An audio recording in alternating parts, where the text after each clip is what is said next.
Mapagpalang araw, isang tipikal na araw dito sa Pilipinas. Parang ganun pa rin, walang pagbabago. Paulit-ulit lang. Pero kung titignan po natin at magre-research po tayo, total, meron naman po tayong mga internet sa atin pong mga bahay, sa ating mga cellphone, meron pong kakaibang nangyayari sa mundo. At hindi po natin alam yun. Kung titignan nyo po, i-research po ninyo ang ilang beses na interview ni President Joe Biden. Makikita nyo po na talagang grabe, robot na po siya.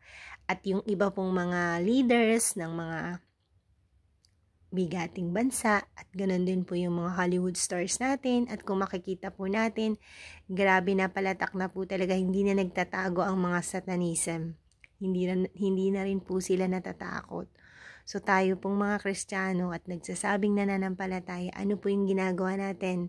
Huwag na po tayong mag-relax. Bumangon po tayo at gumising po tayo. Kailangan na po natin kumilos kasi kung malapit nang dumating si Jesus Christ na sinasabi ng mga apostol 2,000 years ago, mas malapit na po siyang dumating ngayon. So that's all. God bless. Have a nice day. Wake up!